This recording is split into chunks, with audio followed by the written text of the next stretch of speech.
जिस दिन सोमवार की अष्टमी हो, बहुत तकलीफ है और नहीं हो रहा काम, बहुत दिनों से लगे हो, नहीं हो रहा, हरा मूंग ले जाओ। मूंग के दाने तो रहते हैं घर में, केवल 31 मूंग के दाने लेकर जाइए, 31 चावल के दाने लेकर जाइए और 31 ही बेलपत्र लेकर जाइए।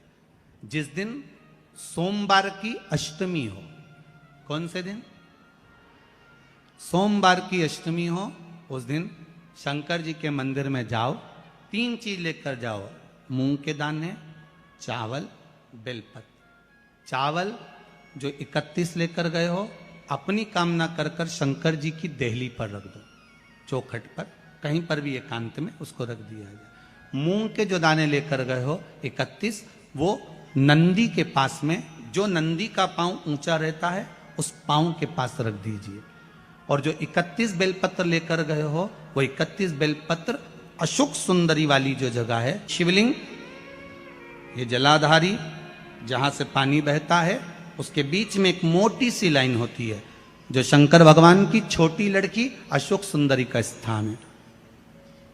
शिव जी के 13 बच्चे हैं, 13 बच्चे में सबसे छोटी लड़की अशोक सुंदरी यहीं पर विराजमान होती है, जहां से पानी नीचे गिरता है। प्रत्येक शिवलिंग के सामने एक मोटी सी लाइन होगी, उस मोटी सी जो लाइन है अशोक सुंदरी, वहां पर जो 31 बेलपत्र लेकर गए हो, अपनी कामना कर कर पीला चंदन, लाल चंदन लगाकर उस पर समर्पित करते जाओ। उसकी डंडी जहां से पानी बहता है उस ओर होना चाहिए। आप निवेदन कर कर देखो, एक सोमवार की अष्टमी पर कर कर देखना, दूसरी सोमवार की अष्टमी आएगी, अपने आप आपका काम हो गया होगा। बाबा से निवेदन तो करो, क्यों भटक रहे?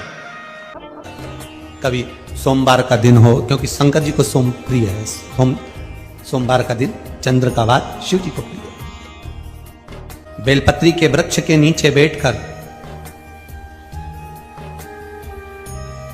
हाथ में एक बेलपत्र का पत्ता रखकर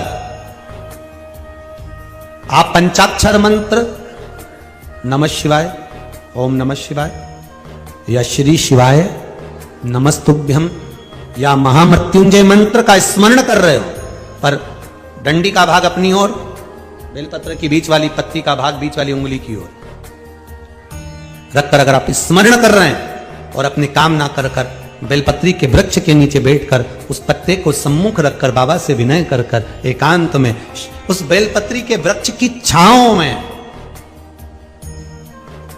बेलपत्री के वृक्ष की छांव आप कामना कर कर उस पत्ते को शंकर भगवान के ऊपर समर्पित कर रहे हैं, तो ये जान कर रखें कि पार्वती और शिव का मिलन करवा रहे हैं और अपनी मनवांछित फल कामना पूर्ण करवा रहे हैं। क्योंकि शिव और पार्वती का जब मिलन होता है, शंकर पार्वती जब एक दूसरे के सम्मुख में होते हैं, शिव और पार्वती जब एक दूसरे के सामने अपने बच्चों के कारण एक दूसरे के सम्मुख में आते हैं, तो उनके चेहरे पर प्रसन्नता का भाव आ जाता है।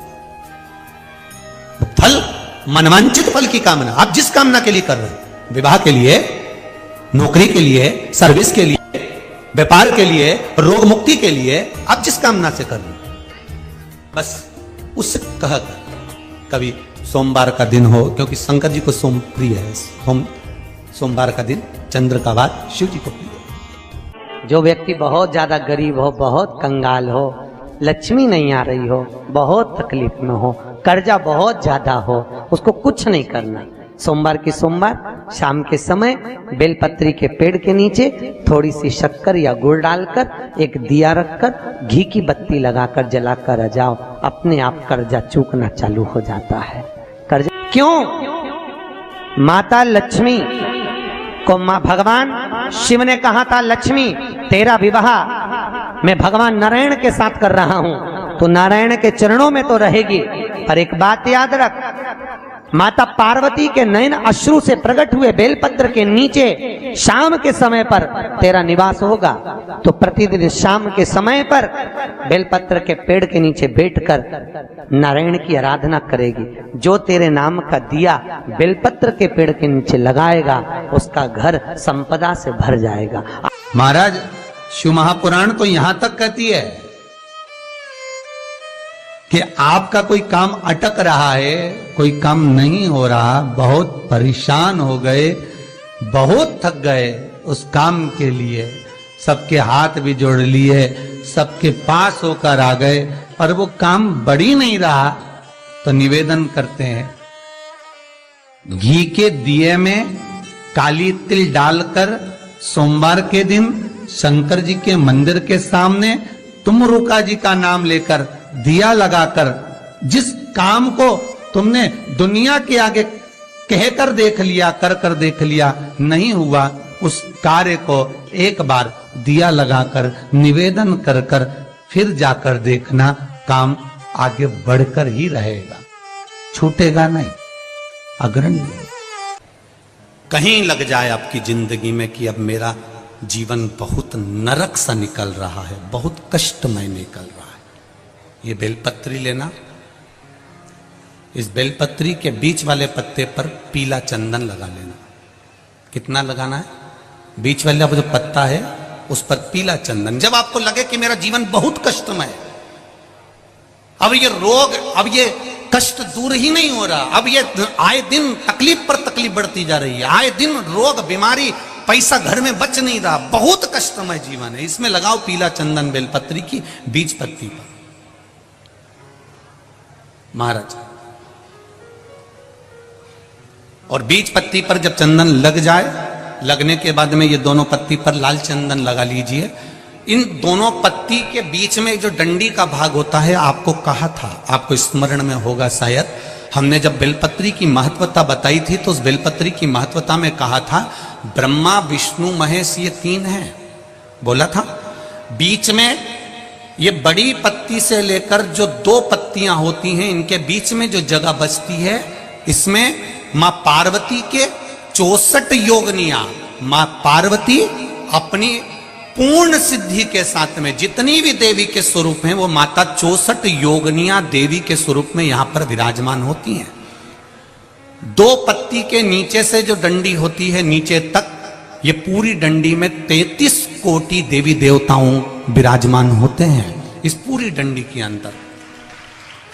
तो ये बीच वाली पत्ती है, ये जो बीच वाली पत्ती का जो भाग होता है, इस पत्ती के भाग में शहद का प्रयोग कर कर, यहां पीला चंदन, लाल चंदन, लाल चंदन, शहद का प्रयोग कर कर, इसी तरह से पकड़कर ये बेलपत्री की जो डंडी है वो अशुक सुंदरी पर जब आप समर्पित करें तो जहां से जल बहता है उस ओर पर इस पत्ती को चढ़ाकर केवल आपके हृदय की बात कहकर देवाधिदेव महादेव से कोई भी शिव जी का मंत्र, पंचाक्षर नमः शिवाय, षडाक्षर ओम नमः शिवाय, श्री शिवाय नमस्तुभ्यम, या महामृत्युंजय मंत्र, जो शिव का मंत्र हो आपके पास में, उसको बोलते हुए देवाधिदेव महादेव को धीरे धीरे जल की धार चढ़ाना प्रारंभ करो।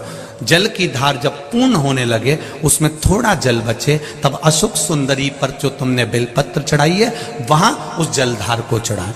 ये प्रयोग आपको केवल सोमवार की अष्टमी पढ़ने पर ही करना है।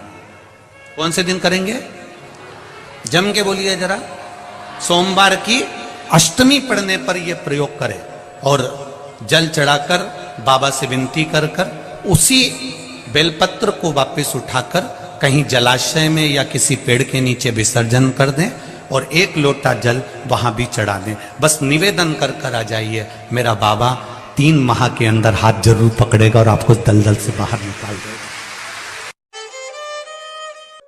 फिर निवेदन करूंगा, दुनिया में ऐसा कोई समस्या नहीं जिस समस्या का कोई निदान नहीं। हर समस्या का निदान है, पर निदान किसी दूसरे के पास नहीं, निदान केवल मेरे भोले नाथ के पास में है। आपको अगर किसी समस्या का सफल आनंद चाहिए तो शंकर की शरण में जाओ। आपको सीहोर आने की भी जरूरत नहीं है, आपको हमसे मिलने की जरूरत नहीं है, आपको पंडित प्रदीप मिश्रा के पास नहीं आना, आपको किसी बाबा जोगी के पास नहीं जाना, आपको किसी के बेल भभूति लेने नहीं जाना, आपको तो शिव के पास जाना। जो शंकर की वस्तु है उसको स्वीकार करो, बस शंकर की वस्तु को स्वीकारिए।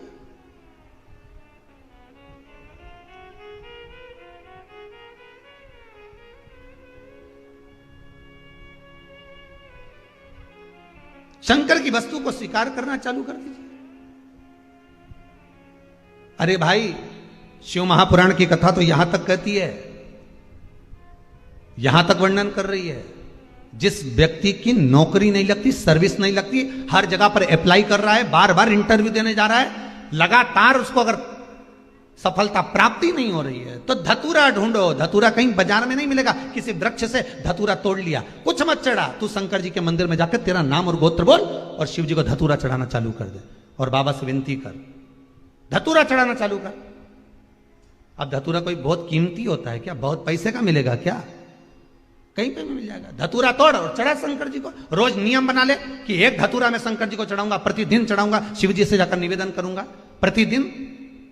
शंकर जी की प्रिय वस्तु में धतूरा, बेलपत्र आदि कादि की तो है, क्या है? चढ़ा रोज एक धतूरा, फिर वही धतूरा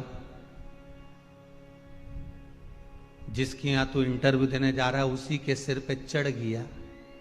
जो तूने शिव जी के चढ़ाया वही धतूरा वहां चढ़ा है, तो क्यों? भोला सब दुख काटो, शिव शंकर जपूं तेरी माला, भोले बाबा जपूं तेरी माला, भोला सब दुख काटो, ओ भोला सब दुख काटो। आप उससे निवेदन करेंगे, प्राप्त होगा। शिव तत्व में जो सुख है वो सुख कहीं नहीं।